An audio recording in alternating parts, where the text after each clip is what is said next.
Llega cierto momento en el mercado de bonos que uno tiene que empezar a analizar con cuidado los límites de crecimiento de un bono.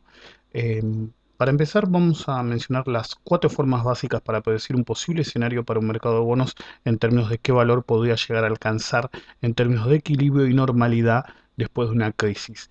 Básicamente son cuatro. El primero es el más efectivo, pero muy complicado, que es la predicción de la tasa interna de retorno en sí, matemáticamente, teniendo en cuenta el valor tiempo del dinero y con un método de iteración. Normalmente se usa lo que se llama simulación Monte Carlo y requiere cierto tiempo y capacidad de cómputo y programar el modelo. Hay que tener un modelo inherente para hacer eso. Y la iteración se usa y la simulación Monte Carlo se usa más bien para llegar al escenario con mayor probabilidad de nuestro modelo. Las otras tres son un poco más simples, pero son menos precisas, digamos. Una es la estimación a partir de la paridad, la otra es la estimación a partir del dividendo efectivo sobre la inversión original que nosotros hacemos, es decir, el cupón es fijo, pero depende a qué precio compremos, nosotros vamos a tener un rendimiento superior.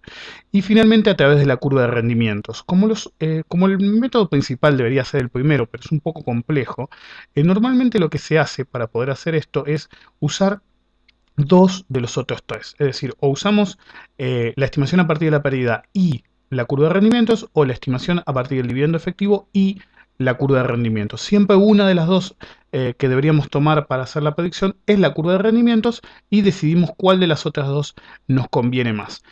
A veces conviene tener un ancla y por eso vamos a usar la estimación a partir de paridad. ¿Por qué? Porque tenemos un ancla clara, un efecto muy importante en un bono en particular. Yo me voy a concentrar en los bonos en dólares porque tienen la ventaja de que al ser bullet, es decir, pagar todo al final, nos va a facilitar los cálculos. Entonces tomo la M11, AS13, RO15 y AA17. Lo primero que tenemos que tener en cuenta es que los bonos tienen un límite. Ese límite es actualmente, a precio de tipo de cambio actual, hoy es día martes a la noche, tenemos 385, es decir, 100, que es el valor nominal, por el tipo de cambio. Y el precio actual, al cierre del día de hoy, lo tenemos aquí. Fíjense que el porcentaje potencial de suba que tiene cada uno de los bonos lo vemos aquí. Por ejemplo, el AM11 tiene un potencial de suba de 22,22%, el AS13 de 49,66%, el RO15 del 70% y el AA17 del 65%. El mejor de estos bonos obviamente es el RO15 porque tiene un alto potencial de suba y tiene una madurez inferior, un vencimiento inferior a la A17, entonces es el mejor, el que debería ser preferido. Pero lo importante acá es que veamos que nuestra ancla, que es el bono más cercano, y lo usamos como ancla precisamente porque al ser más cercano es menos riesgoso, básicamente nos da que podría subir como mucho 22,22% y eso sería hasta la paridad total, es decir, una suba del 22% para que valga paridad, lo cual es prácticamente imposible en la coyuntura actual. Pero de todos modos, supongamos que sí puede suceder. Nosotros aquí tenemos las TIR actuales, ¿sí? Estas son las TIR que ustedes pueden ver en el YAMC, estas son las TIR que calculo yo. Ven que hay una pequeña diferencia, pero eso es por tipo de cambio y algunas variables que uno puede tomar diferente al YAMC, ¿ok? Pero básicamente son las mismas y esta es nuestra tira actual y esta es nuestra duration modificada, la modified duration. De paso, ustedes pueden ver acá la curva de rendimientos actual, ¿sí? Tengan cuidado con la escala, ¿sí? Para ver por ahí un dibujo que ustedes ven por ahí no es exactamente igual, pero responde a la escala. Y acá vemos las duration. En su momento yo hice un gráfico sobre un video sobre cómo hacer la curva de rendimientos y abajo no puse la duration porque en ese momento no había explicado cómo calcularla. Bueno, este es el modo que hay que hacer. En un eje ponemos los rendimientos y en el otro eje ponemos la duration. Esta es la curva actual. Como ven, está invertida. La curva actual debería hacer un switch. Cuando nosotros hablamos en octubre de que había que comprar bonos agresivamente, lo que básicamente apuntamos era que tenía que haber dos movimientos. Una normalización de la curva, ¿sí? Que pase a ser como esta que tenemos aquí, o además de eso, en realidad debería decir un movimiento paralelo. ¿Por qué? Porque los rendimientos eran muy altos. Recuerden, en ese momento el AM11 rendía el 80, ahora rinde el 23. Entonces la curva no solo tenía que cambiar de esta forma que tenemos acá a esta forma normalizada, sino que tenía que tener un switch vertical para abajo, un movimiento paralelo.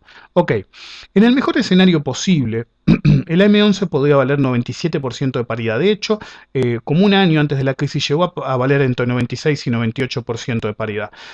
A valores actuales, si nosotros llegáramos a una paridad de la M11 de 10,99 perdón, de 97%, la TIR, que ya la calculé, sería 10,99%, 11%. ¿Sí? Ese es el mejor caso que nosotros podríamos tener en un futuro inmediato, es decir, una suba del 22% aproximadamente de la M11 que nos lleve a una paridad prácticamente perfecta del 97% y eso nos daría una TIR de 10,99. Esa es nuestra ancla, nuestra caso hipótesis. Recuerden, este no es el método exacto que habría que usar. El método más preciso es mucho más complejo, pero esto es una muy buena aproximación. Tomar una ancla. Caso extremo, el AM11 alguna vez cotizó 97 paridad. Si todo saliera bien, si todo fuera color de rosas, el AM11 debería volver a 97% de paridad. En ese escenario, la TIR debería ser para el AM11 10,99. Por relaciones de duration, ¿sí? ¿Sí? De cuánto, del concepto de duration modificada, de cuándo es el vencimiento, de la estructura de vencimientos, etcétera. La progresión, si nosotros tuviéramos una curva normalizada a partir del ancla AM11, sería que el AZS debería rendir 16% de TIR, el RO15 18 y el AA17 20. Esto es indiscutible, no es una estimación, sino que ustedes pueden ver que con esos datos que mostré acá en E1, que es nuestro escenario 1, es esta curva que vemos aquí. Como ven, es una curva normalizada. Si bien no tiene el dibujo exacto de una curva normalizada, eso se debe porque tenemos solamente 4 puntos de referencia, pero se ve obviamente que esta curva está normalizada. Entonces, si está normalizada, la relación, ¿sí? Yo lo calculé en otra parte, es un poco más complejo, excede los objetivos de este video, algún día tal vez especifique bien, pero esta es la correlación de TIRs que debería haber de un salto de un bono a otro, ¿sí? Hay una forma de calcularlo y esta debería ser la correlación. Bueno, en nuestro escenario 1 vemos que esta sería la curva, está perfectamente dibujada y vemos que si en el mejor de los casos no pueden aspirar a un caso mejor que este, el AM11 subiera 22% al 97% de paridad, la TIR del AM11 debería ser 10,99, 16, 18 y 20. Lo importante es compararlas con las TIR actuales. Se ve que la TIR de la M11 baja dramáticamente, pero fíjense, el AZS baja solamente de 21 a 16. Y lo más importante, el RO15 solamente baja de 20,23 o 20,34 si prefieren el valor del IAMC a 18 de TIR. ¿Ok? Eso es clave. Y finalmente vemos que el A17 obviamente está sobrevaluado como estuvo prácticamente todo el tiempo y de hecho debería subir la TIR en relación al actual. Ok, ese es un escenario medio improbable porque es muy difícil que la M11 vaya a 97% de paridad. Ok, tenemos nuestro escenario 2. En nuestro escenario 2 decimos, ok, está tan cerca del vencimiento que podría sí alcanzar un punto de equilibrio en 90% de paridad. El 90% de paridad, si lo alcanzara en el futuro muy inmediato, recuerden que con la TIR tienen que tomar en cuenta el valor tiempo del dinero y por esa razón estamos haciendo un estimado de que esto pase en un lapso de 2 meses, porque 2 meses para un bono tan corto como el M11 es dramático en tema de TIR. Si 2 o 3 meses ya se empieza a poner crítico y tenemos que calcular todo de nuevo. Eso sería una TIR de 16,51% si alcanzara el 90% de paridad. ¿Ok? Perfecto. El problema es que si seguimos la progresión de una curva racional, pasa que el AZS, vamos a ignorarlo porque no nos sirve, el TIR del RO15, en vez de ser 20, debería ser 24, ¿sí? Para que se normalice la curva, el bono debería bajar, no subir de precio. Si el AM11 subiera, una normalización de la curva implicaría que el RO15 debería estar más barato que ahora. Lo mismo pasa con el A17. Ese es el problema. Este escenario es el más probable. A los que vean esto, por ahí les resulta un poco choqueante porque estoy hablando de que suba la M11 y deberían bajar los dos.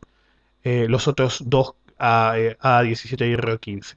Tengan en cuenta que esto es para la normalización de la curva. No necesariamente esto va a suceder. Lo más probable es que en vez de hacer un switch perfecto, que normalmente es lo que pasa, en realidad no se hace el cambio de curva invertida a curva normal, sino que lo más probable es que la curva se achate. Que la curva se achate implica que todas las TIR tienden al mismo valor. Vamos a mostrarlo en el gráfico, es nuestro tercer gráfico. Vamos a poner 16,51 y para hacerlo rápido vamos a poner 16 y 16 en los otros dos. Eso es un achatamiento de curva de rendimiento, ¿sí? No me tomo uno. Deme un segundo, pongo pausa.